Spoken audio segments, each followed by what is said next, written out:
time with can have a tremendous impact upon us. That impact can either be positive or it can be negative. I mean, think if you can for a moment in your own mind of those moments in your life, those positive outcomes that you experience. There's a good likelihood that there were people with you. At the same time, perhaps some of those moments of regret, those decisions that we made that perhaps we wish we didn't do or we're still trying to undo in our own life, likely were spent with people. People can have a tremendous impact upon us, either positively or at times negatively. And so as I think about that in my own life, as I think about that in the life of the church, we realize one of the realities that we want to begin to set up for people is to create environments that can be positive not only in their life, but ultimately in helping them grow in their faith. Helping God to be more than just someone we talk about, but rather a reality that is lived. And so that's why we put a great emphasis upon ministries like our small groups. Because faith needs to be more than just gathering here on a Sunday morning and to hear someone like me talk about it. It needs to be discussed. It needs to be challenged. It needs to be lived out. And so small groups are such a important way in which that works through. We see it in our kids' ministry as well. That's why we place such an emphasis upon not only our morning program, but on having them gather throughout the week, whether it's the high school age students or a little less frequently the grades 4 to 7s, wanting to create those environments that truly make a difference. And as I read through the scriptures, as I read particularly through those two passages that were given to us here this morning, the first from the book of Deuteronomy and then from the book of Proverbs, we're reminded again, as parents, as adults, as grandparents, as aunts and uncles, it's important for us to create environments for our children to thrive. Not only thrive in terms of the skills and the abilities that they're able to accomplish and the things that they're able to become, but also in that which is most important in life, and that is our relationship with God. And so as I think of, again, just that passage in Deuteronomy, where God is reminding his people again, be intentional about the things that I am telling you. Create an environment so that not only you will thrive, but that your children will thrive as well. I mean, there's many things that we want our children to be able to accomplish in life. And we always look at when we first begin, it may not be going as well, but hopefully because we are intentional and we're helping them, they can begin to pick up some of these things on their own. I mean, anyone with small children, you know that your child doesn't learn to dress themselves on their own. Has anyone else ever struggled with this before? I mean, buttons being done up and pants being pulled on and shirts unknotted and pulled over the head. You don't just kind of put your little child into the room and say, well, you know what? I've nicely laid out all of your clothes for you. Go to work. Now, if you're still having that conversation of having to help your 12 or 13-year-old do that, you may have failed in some areas of parenting. Likewise, for things such as brushing their teeth or eating healthy. Just things that we almost take for granted and assume that, well, of course I know how to do this. But if you go back, you realize that there were people who spent a lot of time, had a lot of patience, encouraging you and showing you not only how to do it, but they modeled it in their life as well. I realize that for me as a parent, it's not enough simply for me to talk to my kids about the things that are important in life. They need to see that lived out in my life as well. I mean, I can tell them about the importance of brushing their teeth, and the dentist tells us flossing your teeth as well. But if I'm not doing it in my own life, my kids can totally call me out. Well, I don't see you brush your teeth, Dad, and it rings kind of hollow when you say, well, you need to do it anyways. And as I begin to think about what's most important to me, and that is my relationship with Jesus, I begin to continually ask myself the same question: am I intentional with my kids with regards to that? Do I take the words seriously that we just were read here this morning, of the importance of being intentional, the importance of teaching our children, of also modeling for our children what is most important? But here's the good news. The good news is also that it's not completely upon our shoulders. That there are great opportunities, there are great environments that we can begin putting our families into that will encourage and point our kids in the same way.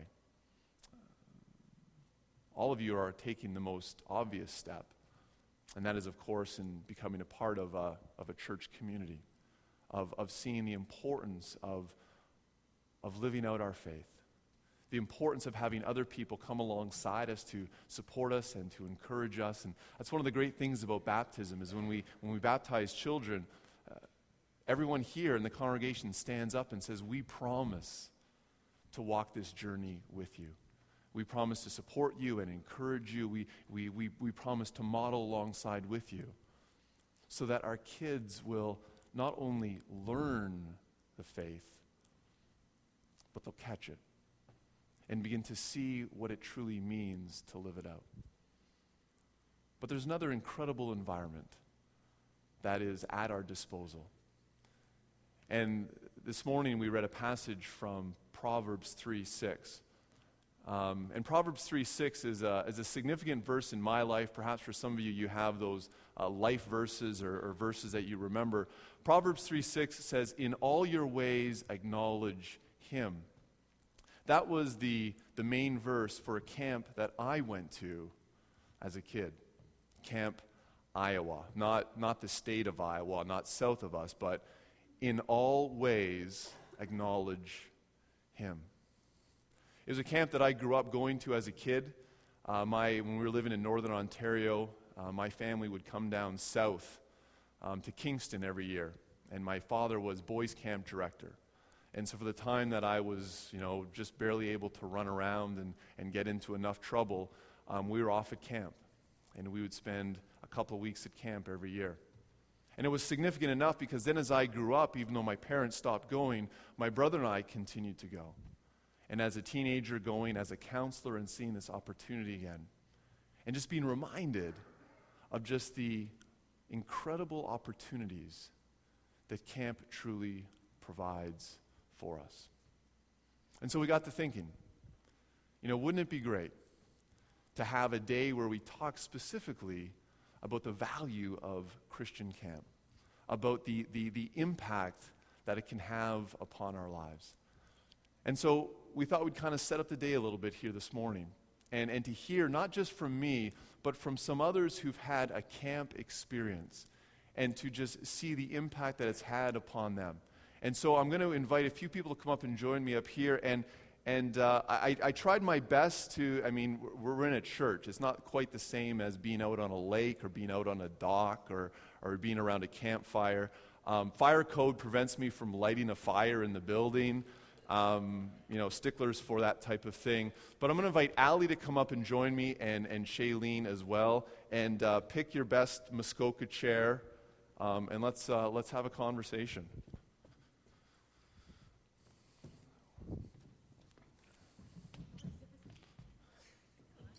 Yeah, don't give me the middle chair. I'm going to give this to you, Allie. You guys can just pass it back and forth. But we have Allie and we have Shailene as well. See, you're more decked out in camp gear than me, eh? That's amazing. So that's impressive. But right off the hop, can you just tell me a little bit, or tell us a little bit about what has your camp experience been like? Camp until I was a teenager, so I didn't grow up at camp in the way that we're hoping our kids do, but I was about 16 or so, and a friend of mine from school invited me to go to her camp with her, and I kind of just never stopped going. I went as a camper until I got too old to be a camper, and then I was a counselor, and starting this year, Tyler and I are directors of that particular week of camp. And I was baptized there at 18 in the lake with the fish, and and it's just been an incredible part of my life. I can't imagine not going there. The one year we had to miss when Tyler used up all his vacation for our honeymoon, I was just sort of like, I didn't know what to do with myself when that week came around and I wasn't at camp.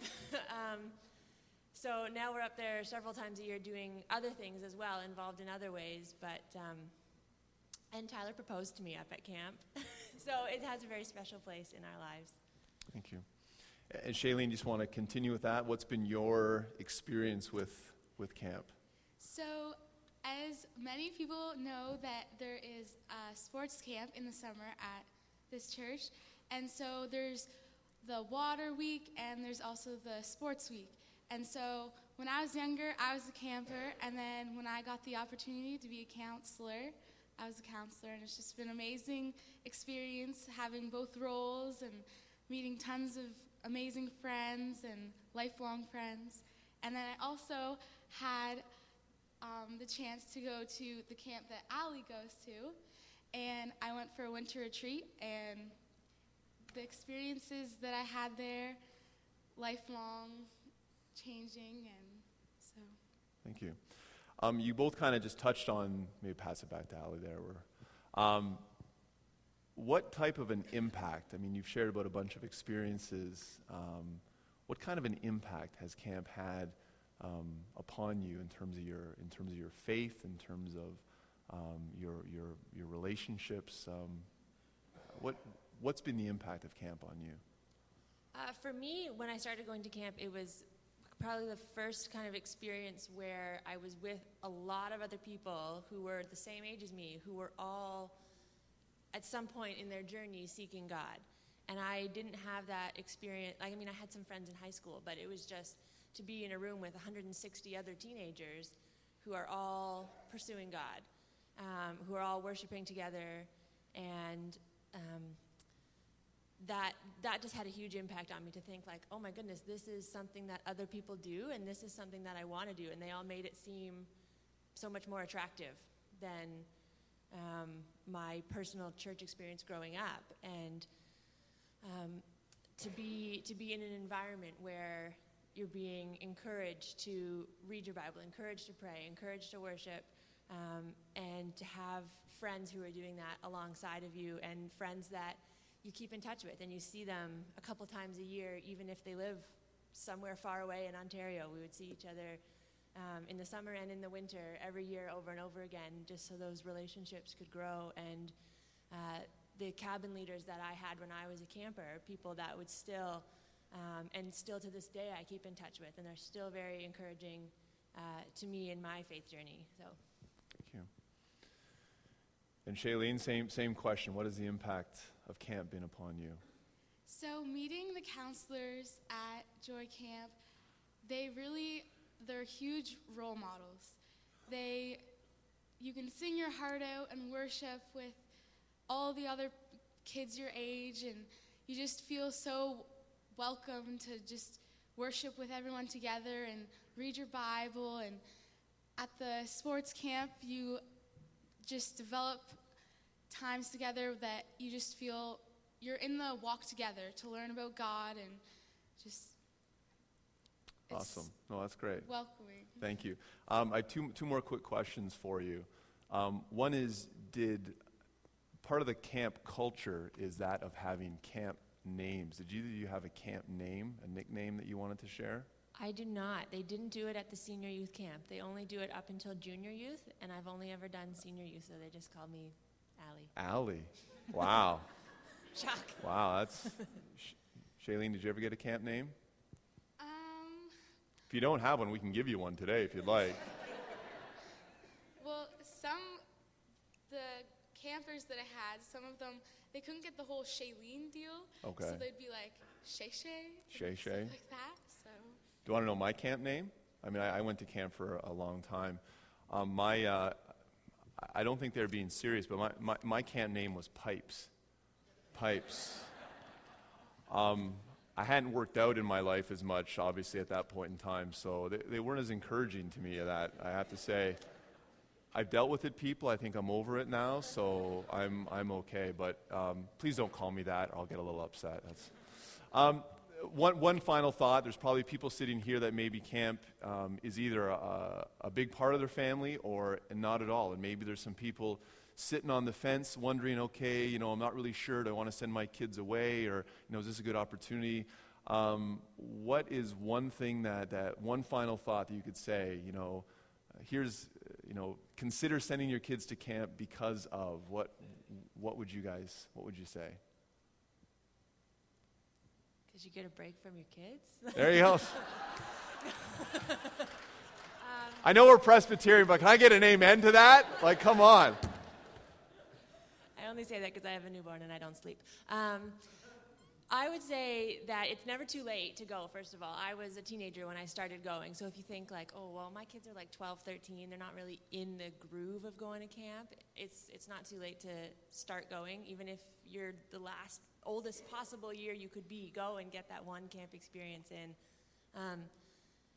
If you're scared the first 20 minutes that you're there, it'll pass, and then you'll love it and you won't want to go home. There's more kids who don't want to get on the bus to leave than kids who don't want their parents to leave on the first day when they drop them off.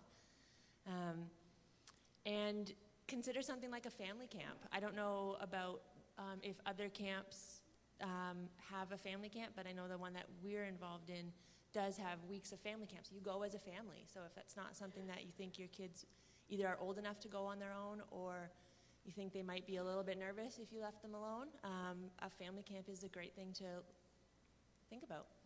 Awesome, thank you. Anything to add? So the experiences that you can have are lifelong, that you can remember. Like many of my experiences with camp, my friends and I look back and we laugh because they're just amazing childhood memories. But like the Nike slogan, just do it. Sounds good. Awesome. Thank you. Yeah, I give them a round of applause. Absolutely. Thanks for being here, you guys. Thank you. And one of the interesting things about camp is there's always going to be different experiences and different opportunities. And just picking up a little bit what Ali said is family camp. I know there's a number of camps here today, and there are family camps offered. And for us as a family, we haven't been the last year or so, but family camp was just a great opportunity because you're going to see after the service some of the great things that our kids can be able to do. And, one of the questions you may ask as an adult is, well, I kind of want to do that as well. And so maybe family camp is that opportunity. Think of it this way. It's a slightly different version of an all-inclusive. But it's very much the same. You have activities, you have food provided, and you get to enjoy it with your kids. So we really wanted this Sunday to kind of be an opportunity to kind of maybe get the wheels turning in a different direction. I'm going to invite Colleen to come up and join me as well, because Colleen's coming from a slightly different perspective, that as a parent with younger kids who have gone to camp. And so, let's have a seat. And Colleen, did they give you a camp name? Yeah, Nurse Colleen. Nurse Colleen. That's absolutely. So why don't you just, we've heard from Shailene and from Ali. Can you share a little bit about what your experience has been with camp, how your family got involved in camp, and go from there? Sure. So about this time last year, both boys started asking Ryan and I if they could go away to camp for the summer. And my first two thoughts were, oh dear, am I really ready to let them go away? And am I really going to let my two oldest children be looked after by high school and university age students for an entire week? So we started looking into camps, and both boys wanted to go up north, and they wanted to have fun, and Ryan and I wanted safe and Christian. Those were kind of our big things. So we got talking to different friends and talking about different camps, and we ended up choosing Ontario Pioneer Camp up near Huntsville. So after we got home from camp, I asked the boys, what did they love about it? They both, of course, said all the cool activities, all the fun. If you've ever been to Ontario Pioneer Camp, there's a thing called the Blob. If you've never been there, you need to see it. However, Aiden's big piece was, he said, Mom, there was a lot of kids in my cabin that were all different, many different ways. And he said, we all got to do the same things. We all got to have all the fun together. And our counselors all encouraged each of us to do our best in whatever we could do, in whatever way we could. And he said, I really love that. He said, at school, we don't always get that same piece, and I really appreciated that at camp. Noah's big piece was he talked about the fact that in school and in hockey, often he's the only kid that makes church important and thinks that church is important. He said, I went to camp, the same sort of thing Allie's talking about. And he said, I was surrounded by all kids who wanted to have fun, who wanted to be sporty, who wanted to run around and be crazy, but they also were searching for God and they were talking about God, and I didn't have to think about what I said every time I talked to my friends. I could talk about my faith, and that was okay. The other piece for both boys was the fact that, again, they had really cool, fun counselors that were crazy and imaginative and having a great time, and they were willing to pray with the boys. They were willing to talk about God and talk about how they were trying to live their faith as being fun teenagers, and they couldn't get over that when they came home, how they were surrounded that way, and they just felt that was amazing. One of the pieces that Ryan and I really liked about Pioneer Camp was the fact that parents have the opportunity to go and serve as well. And so on staff there, each week there's at least 30 to 40 parents who have taken time off work and taken time out of their lives and are willing to go and serve. And you can housekeeping, work in the kitchen, maintenance staff. Some of them worked in the office. I was lucky enough to go and be part of the medical staff.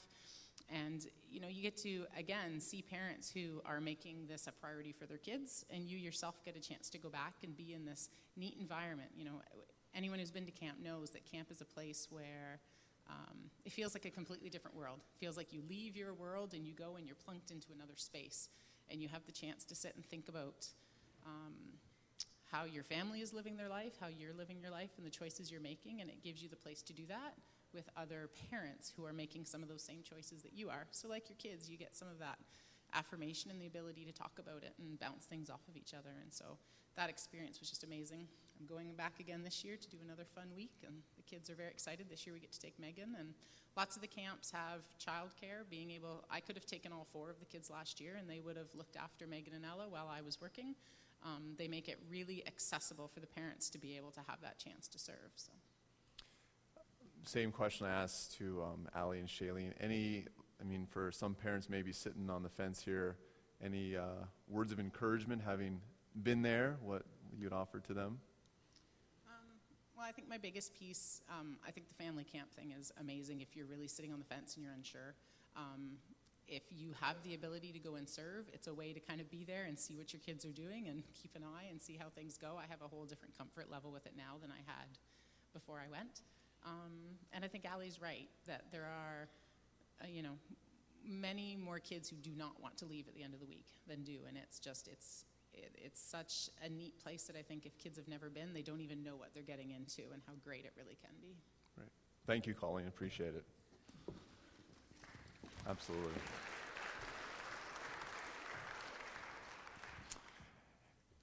And so one of the things that we thought we'd do this year is to highlight just a variety of the camps that we have, not only locally, but also just within the province in which we live here. Shailene made reference to it. We've been running a sports camp here for the last 8 years, I believe. And unfortunately, this year we're not going to be running the 2 weeks of sports camp. We just couldn't get the leadership in place at the timing that needed to be. So we're not going to be doing our sports camp, but we felt that it would still be a great opportunity for us to invite other camps to come and to really show just the experience and to show the opportunities of what is out there. And so we have a variety of camps. We have camps that you can play hockey the entire week. We have camps where you can go horseback riding. You can have your more traditional camps as well. And to kind of make the next steps real simple for you, we always want to kind of have a bit of a takeaway on a Sunday morning. I'm going to just suggest 2 things for you to consider here this morning. The first one is immediately following the service, go into the Rose Room, go into the back room, because we have 6 camps that are represented here today. And you can go and you can get their information, you can get their material, You can talk to them. And so that maybe if you have children or grandchildren or children in your life, this would be an opportunity for you to consider. There may be opportunities for you to perhaps serve in their camp in a variety of ways. Or maybe if you're not going to be sending your kids to camp at all, still go and chat with the various camps, because then it gives you an opportunity to be praying for them this coming summer. There's just some incredible things that happen and opportunities that take place. And these camps need your prayers and your support. In terms of the youth, in terms of the counselors, in terms of the staff, in terms of the people that are going. And so please, I know it's going to be cramped in there, but that's okay. Grab a cup of coffee, go around, see what these camps offer, be an encouragement to them, and consider maybe this is a step that we can take as a family. So that's suggestion number one. Suggestion number two is, one of the realities is camps cost money to run. And so in order to send kids to camp, it may be perhaps beyond what your family may be able to afford. And so Session decided that we are going to begin a camp fund here at the church. And it works real simply. We're going to have an application process, but it's going to be a fund that is going to assist families in sending their kids to camp. And so maybe you do not have children that you can send to camp that live in your house, but maybe through your giving, through your generosity, other kids can go to camp because of what you've given. And so it's not just going to be this Sunday, but for the many Sundays yet to come, perhaps you can make a donation. Just simply mark it as Camp Fund, and the entire amount will go to help and assist kids go to Christian camps here in our community. So two real simple suggestions.